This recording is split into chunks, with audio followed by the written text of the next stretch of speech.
네, 안녕하세요. 울산의대 식민교시 손은철입니다. 제가 언제까지 강의를 찍을 수 있을지 모르겠는데, 일단 최선을 다해서 찍고 올릴 수 있는 데까지 올려보도록 하겠습니다.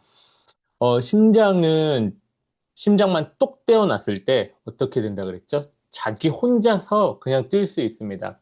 보통 이제 근육이 수축할 때 이렇게 자극을 줘야 근육이 수축을 하고, 신경이 더 자극해라, 명령을 받아야 수축을 하고, 그렇지 않으면 가만히 있습니다. 그래서 실제로 일반적인 근육들 같은 경우에는 근육이 손상돼가지고 근육이 빠지는 경우도 있지만, 신경이 손상될 경우 어떻게 돼요? 이 근육이 일을 안 하면서, 수축을 안 하면서 점점 근육도 같이 죽어가거든요. 그래서 신경이 죽어도 근육은 약해지고 수축을 안 하고 가만히 있게 됩니다. 그래서 제가 저번에 뉴로 머스큘러 정션 디지즈, 신경이 근육으로 수축해라라는 신호가 잘 전달되지 않으면서 어, 근육이 수축을 못해서 숨을 못 쉬는 그런 질병들에 대해서 제가 말씀을 드렸었는데요. 본과 1학년 과정은 아니고요. 심장은 근데 심장만 이렇게 똑 튀어나와서 이렇게 있어도 혼자서 수축을 할 수 있는 그런 능력을 갖고 있습니다. 그런데 심장이 수축할 때 무엇이 중요하다고 그랬죠? 이 맨 처음 시간에 저희가 인트로덕션에서 말씀을 드렸었는데, 심장이 수축할 땐 모든 심장이 동시에 수축하고, 이완할 땐 모든 심장이 동시에 이완을 해야 피를 받고 그 다음에 피를 다시 내보내는 이 리듬이 완성이 될 수 있습니다. 여기는 수축하고 저기는 이완하고 그러면은 혈액이 통과할 수도 없고 모일 수도 없고, 수축해서 피를 뿜어내는 힘 자체도 약해지겠죠. 그래서 전기를 스스로 만들어서 수축할 수 있는 능력이 있는데요. 그 전기가 또 잘 흘러가서 심장이 동시에 수축하게 할 수 있는 그런 능력도 갖고 있습니다. 그래서 그것에 대해서 심전도는 안 할 거고요. 심장의 전기 생리학에 대해서 우리 간단하게 그냥 정말 교양 수준으로 같이 공부해 봅시다. 그 심장이 혼자서 자동적으로 뛸 수 있는 능력, 그걸 오토마티시티라고 합니다. 한글로는 자동능 이렇게 번역하는 걸로 알고 있어요. 그래서 심장은 보통 1분에 60에서 100회 정도, 사람마다 편차는 많이 큽니다. 운동을 많이 하는 분들 같은 경우에 가만히 있을 때 좀 심장 박동이 낮은 편에 속하고요. 운동을 좀 많이 안 하신 분들은 좀 빠른 편에 속하는데, 어쨌든 그만큼 베리에이션, 사람마다의 격차는 굉장히 커요. 근데 60회에서 100회를 정상적으로 봅니다. 그래서 사람이 100회를 넘어간다. 이거는 응급시나 의학적으로는 굉장히 중요한 사인이거든요. 100회를 넘게 뛴다는 것은 가만히 있는데 100회를 넘게 뛴다는 것은, 우리는 가만히 있는데 우리가 운동할 때는 심박수가 늘어나잖아요. 그 운동하는 것처럼 뭔가 힘들어하고 있다. 그런 징후가 됩니다. 심장이 힘들어하고 있든, 산소가 힘들어하고 있든, 근육이 힘들어하고 있든, 어딘가에선 지금 뭔가 힘들어하고 있다. 이런 시그널이라서 100회를 넘기냐 아니냐, 이게 의학적으로는 굉장히 중요합니다. 그럼 전기는 어떻게 만들어지냐? SA 노드라고 하는 게 있어요. SA 노드, 그리고 AV 노드, 퍼킨즈 파이버. 요걸 이제 뒤에서 볼 텐데, 얘네들이 자동적으로 디폴라리제이션, 이게 원래는 세포 안과 밖이 구분되어 있다 그랬죠. 이 구분되는 게 살아있는 거이고요. 그걸 유지하는 게 항상성입니다. 그런데 순간적으로 자극을 받으면 디폴라리제이션, 이 구분이 깨지게 돼요. 그, 그 깨지면서 이게, 나 자극을 받았어. 이 시그널들이 생성되게 되는데, 그 디폴라리제이션, 내부와 외부의 환경이 순간적으로 깨지는 이 현상이, 원래는 근육 같은 경우는 신경이 자극을 줘야 이 현상, 디폴라리제이션이라는 현상, 탈분극이라고 합니다. 이 탈분극 현상이 일어나는데, 심장은 이 SA 노드, AV 노드, 펄켄제 파이버, 얘네들이 가만히 있어도 자기 스스로 디폴라리제이션, 탈분극을 할 수 있다는 차이가 있습니다. 네. 그래서 시그널이 보통 어떻게 전달이 되냐면요. 이 SA 노드, AV 노드, 펄킨즈 파이버도 다 자기만의 시그널을 만들 수 있다라고 했는데, 뒤에서 말씀드리면 결과적으로는 정상적인 상태에서는 이 SA 시그널만 작동을 해요. 네. 그래서 이 SA 시그널이 여기에서 이제 디폴라리제이션이 딱 되면 심방으로 시그널이 전달되고요. 4개의 파이버로 전달되는데 그 개수까지는 여러분들에게 중요하진 않고 이 심방 내에서 4개의 파이버를 통해서 전달이 되고 이 3개의 파이버가 AV 노드로 전달이 됩니다. AV 노드는 에이트리오 벤트리큘라 노드예요. 그래서 심방과 심실 사이에 딱 있습니다. 심방과 심실 사이에 딱 있고요. SA 노드 같은 경우에 우심방에 있습니다. 그래서 SA 노드가 시그널을 이렇게 AV 노드로 주게 되면 이 AV 노드가 이제 심방이 먼저 수축을 해요. 그 다음에 심실도 심방이 수축한 다음에 바로 수축을 해야 되잖아요. 그 뒤에서 저번 주에 말씀드린 거의 연장선으로 좀 말씀드릴 텐데 그러면 이게 히스번들이라는 것을 통해서 펄킨즈 파이버로 쭉 전달이 되고 정말로 빠른 속도로 모든 심실에 어, 정기적인 신호를 전달하게 됩니다. 이게 간단하게 말씀드리면 그래서 전기 회로라고 생각하시면 돼요. 심장에서의 전기 회로. 그래서 전기가 어떻게 흐른다? SA 노드에서 AV 노드로 가고 히스 번들에서 이게 펄킨즈 파이버로 쭉 심실 내로 전달이 되면서 이 심실이 동시에 수축할 수 있게 도와줍니다. 그럼 액션 포텐셜의 모양이 조금 다른데요. 근육 같은 경우 이게 원래 일반적인 머슬은 이렇게 확 올라갔다가 내려오는 게 일반적이에요. 근데 심장은 확 내려왔다가 요 평평한 상태를 좀 오래 유지하고 내려오는 근육과 심장 근육과 이 차이가 있습니다. 그냥 일반적인 근육과 심장 근육이 이 액션 포텐셜의 모양이 조금 달라요. SA 노드, AV 노드는 또 이 심장 근육과도 완전히 다르게 이렇게 삼각형 납대대한 삼각형처럼 나오죠.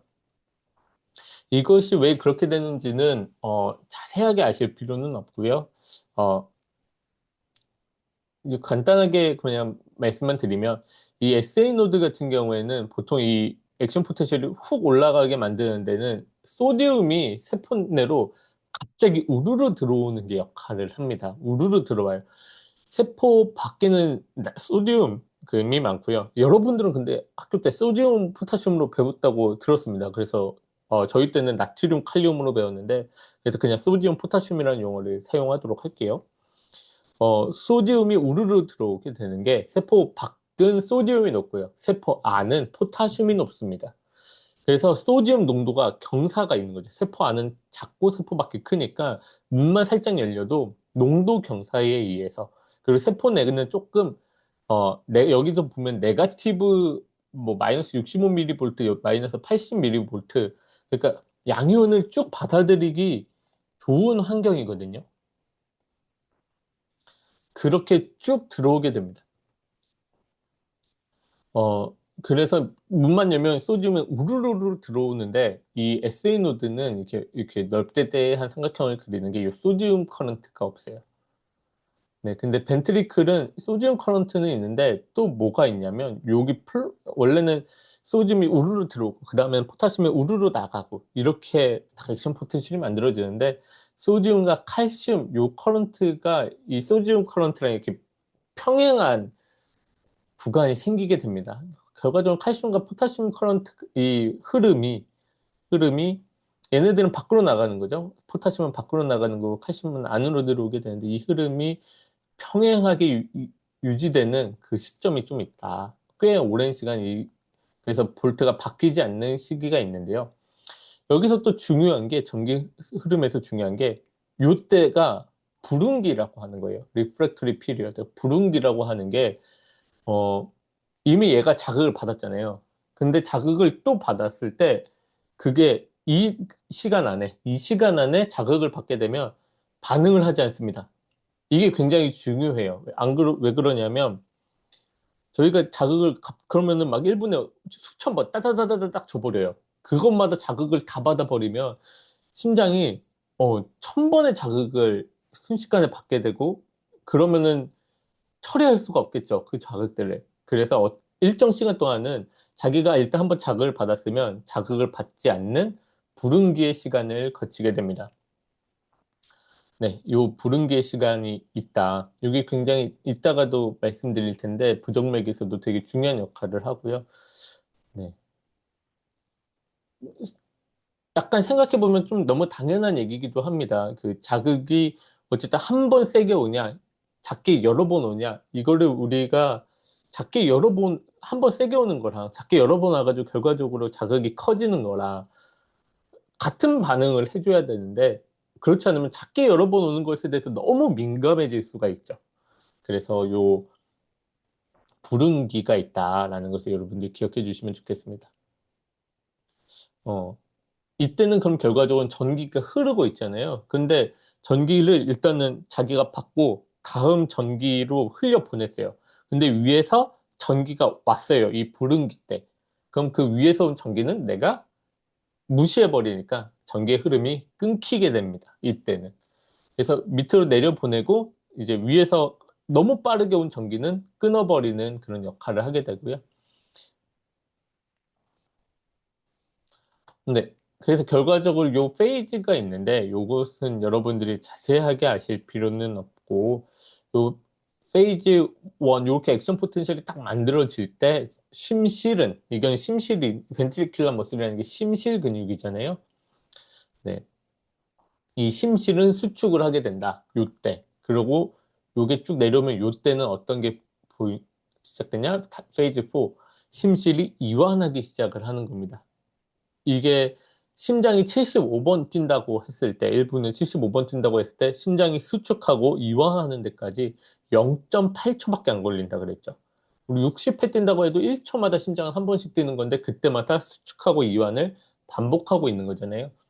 이 정기적인 신호도 그렇다는 거죠. 요때는 이렇게 수축하고 정말로 짧은 시간인 것 같지만 요때 이완하고 다시 수축하고, 심장은 이것을 반복하고 있고요. 우리가 죽을 때까지 이 심장은 계속해서 이 시그널 반복적으로 수축과 이완을 이렇게 반복을 하고, 액션 포텐셜도 계속 똑같이 만들어지고 다시 없어지고를 반복하게 될 겁니다. 이런 거 보면 참 신기하죠. 심장이 뛴다는 것부터가 정말로 신기한 일입니다. 그런데 우리가 아까 세 가지 SA 노드, AV 노드, 펄킨즈 파이버, 얘네들이 다 자동적으로 전기 신호를 만들어 가지고 액션 포텐셜, 심장아 수축해라 라는 정기적인 신호를 만들 수 있다라고 했는데요. 이 SA 노드만, 일반적으로 SA 노드, AV 노드, 히스 번들, 펄킨즈 파이버로 이렇게 전기가 흘러가는 순서로 결정된 이유가, SA 노드는 보통 1분에 우리가 알고 있는 60에서 100회 정도의 이 전기 신호를 만들어내게 됩니다. 그런데 AV 노드는 40에서 60회, 펄킨즈 파이버는 20에서 40회로 더 느려요. 그럼 이게 어떻게 되냐? SA 노드가 전기를 만들었어요. 그래서 AV 노드를 자극시켜 버립니다. 그러면 AV 노드가 다시 전기 신호를 만들어서 또 밑에 히스 번들로 보내겠죠. 그러면 요 만들어진 요 속도가 다시 초기화돼요. 간단하게 보시면 요렇게 이게 올라가고 있는 경사가 있는 거거든요. 요렇게 자연스럽게 혼자서, 원래는 이렇게 자극받지 않으면 올라가지 않습니다. 자연스럽게는. 근데 SA 노드, AV 노드, 펄킨즈 파이버는 이렇게 올라가는데 액션 포텐셜이 또 만들어지면 다시 원위치로 돌아가는 거죠. 근데 SA 노드가 이렇게 만들어서 AV 노드도, SA 노드가 만들어진 다음에 조금 시간이 지나서 이렇게 또 액션 포텐셜이 만들어지게 될 텐데 그럼 다시 원위치로 돌아오게 돼요. 그러니까 SA 노드의 자극이 AV 노드로 전달될 때 AV 노드는 다시 원위치로 바뀌니까 그냥 계속해서 SA 노드의 자극만 받고 이렇게 끝나게 됩니다. 그런데 만약에 SA 노드가 문제가 생겨서 이 시그널이 만약에 안 만들어졌다, 갑자기 안 만들어졌다, 그럴 때는 이 AV 노드 천천히 올라가고 있었던 거잖아요. 그래서 AV 노드가 또 시그널을 받아서 심실아 수축해라 이 자원기적인 신호를 보낼 수 있다라는 뜻이에요. 그래서 SA 노드가 프라이머리 페이스메이커가 되는 거고요. 얘가 작동을 하지 않을 때, 그래서 얘가 AV 노드 작동을 하지 않을 때 얘도 일단 SA 노드에 자극이 오기 전까지는 천천히 이 디폴라리제이션, 액션 포텐셜을 만들려고 신호를 쭉쭉 올리고 있는 그 과정이 있었기 때문에 그게 초기화되지 않아서 얘가 액션 포텐셜을 만들게 되고 그러면은 심실이 수축하게 됩니다. 그러면 심장 박동이 좀 느려지게 되겠죠. 그래서 SA 노드가 고장날 때 백업 역할을 수행할 수 있게 됩니다. AV 노드가. 그래서 세 가지의 세포들이, 세 가지 SA 노드, AV 노드, 폴킨제 파이버가 자기들만의 시그널을 만들 수 있지만 일반적으로 SA 노드만 이렇게 정기적인 신호를 전달할 수 있게 된다라는 겁니다. 그러면은 이 전기가 SA 노드에서 만들어져서 AV 노드로 가서 히스 번들로 가서 펄킨즈 파이버로 쭉 가는데 이 각각 어떤 역할을 하냐? SA 노드는 그럼 정기적인 신호를 만들어요. 이 펄킨즈 파이버 같은 경우는 고속도로입니다. 정기적인 신호가 굉장히 빠르게, 그래서 심실이 동시에 수축할 수 있도록 굉장히 빠르게 정기적인 신호를 전달하는 역할을 하게 돼요. 펄킨즈 파이버가. 이 AV 노드는 그럼 어떤 역할을 하냐? 심방에서의 시그널들을 다 모아서 심실로 이제 전달을 하는데요. 여기에서 병목 현상이 생깁니다. 느리게 가요. SA 노드에게 전기 자극을 받고 히스번들로 전달하는데 굉장히 천천히, 물론 이게 굉장히 천천히라고 해봐야 뭐 0.0 몇 초기는 하지만 천천히 이렇게 일어나게 됩니다. 그 이유가 이렇게 지연이 되면서 심실이 먼저 일단 SA 노드에 자극을 받아서 수축을 했잖아요. 근데 이 심방과 심실이 동시에 수축하면 심방의 수축이 의미가 없어지겠죠. 왜냐면 심실의 수축 압력이 훨씬 높으니까. 그래서 심방이 먼저 수축을 해서 심방에 있는 마지막 혈액들을 심실로 전달을 하고 그 다음에 심실이 수축을 해야 심방의 수축이 의미가 있는 거잖아요. 그 시간적인 차이를 만들어주는 게 이 AV 노드가 됩니다. 그래서 저희가 이 저번 시간에 보면 심방의 수축이 심실이 수축하기 거의 바로 전에 일어난다라고 말씀을 드렸어요.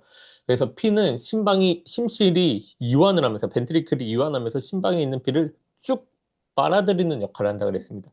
그리고 이제 남은 이 혈액의 한 20% 미만이 심방이 수축을 하면서 이렇게 심실로 마지막으로 또 피를 채워주는 역할을 하게 되는데요. 요 차이, 심방의 수축 시간과 심실의 수축 시간, 이 차이를 만들어 주는 게 뭐다? 앞에 봤던 AV 노드가 전도가 느리면서 만들어지는 시간이다라는 겁니다. 그래서 어떤 현상이 벌어지냐면 심방은 막 수축이 일반적으로는 역할이 작다라 그랬잖아요. 심실이 그냥 이완하면서 피를 쭉 빨아들이는 게 중요한 역할을 하다 보니까 심방에 세동이 생겨요. 그냥 부르르르 떨리는 거라고 생각을 하시면 됩니다. 수축을 안 하고 부르르르 떨려요. 그러면 어 그래도 문제가 안 된다는 거예요. 심방은 일반적으로는 애초에 심방의 수축이 그렇게 크게 중요한 역할을 하지 않았기 때문에 피가 조금 적게 오면 심실이 한 번 정도 더 짜주면은 되는 거예요. 더 짜고 또 좀 더 이완하면 그걸로 충분히 컴펜세이션 할 수 있습니다. 그래서 심방세동이 있다고 해서 어, 환자가 증상이 없는 경우도 굉장히 많고요. 그럴 경우에는 치료하지 않고 그냥 둡니다. 대신에 뭘 하냐면 심장이 이렇게 부르르 떨면 거기에 혈액이 고일 수 있죠. 그 고인 혈액 때문에 혈전이 생겨버릴 수가 있어요. 심방 안에서 혈전이 생겨버릴 수 있고 그 혈전이 심실로 넘어가게 되면 그 혈전이 어딘가로 날아가면서 막아버릴 수 있겠죠. 그래서 뇌를 막으면은 뇌졸중이 되고 막 어딘가 동맥을 막아버려가지고 그 조직 부분을 손상시켜 버릴 수가 있습니다. 그래서 항응고제 치료를 해요. 바로 이 세동을 제거하려고 뭐 디프리브레이터, 자지, 백줄, 슉 이거 안 하고요. 네, 그냥 항응고제를 주면서 혈전만 생기지 않게 관리하는 경우가 대부분입니다. 그런데 심실세동 같은 경우는 어떨까요? 심실이 딱 짜줘야 이제 심실에서 대동맥으로 아니면 폐동맥으로 피가 가는데 심실이 부들부들부들 떨고 있으면 피가 애초에 가지를 못하게 됩니다. 그래서 아까 시작하면서 말씀드렸다시피 심장은 동시에 수축하고 동시에 이완하는 게 중요하다라고 말씀을 드렸던 거예요. 그래서 심실이 막 부르르르 떨게 되면 당장 피가 안 흐릅니다. 그래서 결과적으로는 뭐냐? 초응급 상황이에요. 그래서 이 심실세동, 똑같은 세동인데 심방세동은 그냥 지켜보고 항응제 쓰지만 심실세동은 바로 심폐소생술을 하고요. 응급으로 치료를 하게 됩니다. 그래서 이게 뉴하트라는 네, 아주 오래된 드라마고요. 저는 보지는 않았습니다. 보지는 않았어요. 아예 모르는데 여기서 보면 이 아이가 이렇게 있다가 그냥 바로 기절을 해버립니다. 그러면서 어, 유나라는 아이였나 봐요. 바로 디피브릴레이터를 찾아요. 이게 VPB다라고 얘기를 하는데 이 그림은 VP 그림은 아닙니다. 근데 이제 드라마는 특히 옛날 드라마는 이런 의학 요거를 그렇게 철저하게 검증을 안 해서 아마 나타난 것 같은데 네. 그래서 VFib이다라고 해서 바로 디피브릴레이터를 찾아요. 이게 VFib입니다. 그러니까 똑같은 피브릴레이션, 심장이 부르부르부르부르 떨고 있는 상황에서도 심방세동과 심시세동은 이렇게 대응이 다르다라는 거죠. 그래서 전기는 앞에서 말씀드렸다시피 SA 노드에서 AV 노드로 흐르게 되고요. 이 흐를 때는 뭐 SA 노드에서는 안에서 세 개, 하나는 이렇게 레프트 에이트리움으로 시그널을 전달해주는 번들들이 있는데 어쨌든 AV 노드로 전달이 되면 이 AV 노드에서 심실로 전달되는데 느리게 전달된다 그랬죠. 느리게 전달되는 이유들은 조금 있습니다. 근데 여러분들이 자세히 아실 필요는 없고 결과적으로 이게 느리게 전달되는 것을 통해서 심방이 먼저 수축하고 그 다음에 심실이 수축할 수 있는 시간적인 차이를 벌여준다라는 거고 그 다음에 히스 번들로 가서 펄킨제 파이버로 갈 때 이렇게 쭉 빠르게 갑니다. 이것도 다 순서가 있는데 그것까지는 여러분들 어, 이렇게 어쨌든 빠르게 심실이 동시에 정기적인 신호를 받아서 이렇게 간다. 이거는 EKG 심전도라고 하는 검사에서 굉장히 중요한데 어, 지금은 넘어가도록 할게요. 어쨌든 이 시그널을 전달하는데 펄킨제 파이버가 역할을 한다라는 것만 알고 계시면 되겠고요. 그리고 이제 불응기라는 게 한번 자극을 받았을 때 불응기가 생긴다라고 했죠. 불응기. 그래서 신호가 한번 따닥 왔다고 했을 때 동시에 그냥 거의 비슷하게 따닥 오면 두 번 수축하는 게 아니라 한 번 첫 번째 자극에서만 수축하고 그 뒤에 온 따닥 할 때 이 닥은 무시해버린다. 이런 피리어드가 있게 됩니다. 그 전기가 항상 이렇게 이쁘게 흘러가면 참 좋을 텐데요. 네, 그렇지가 않아요. 네, 그래서 요 부정맥에 대해서는 제가 다음에 강의 올리도록 하겠습니다. 아마 오늘 저녁에 올리게 될 것 같아요. 제가 이제 또 외부 강의를 나가야 돼서 일단은 오늘은 여기까지 하겠습니다. 일단 오전에는 이렇게까지 하고 올리도록 하겠습니다. 네, 감사합니다.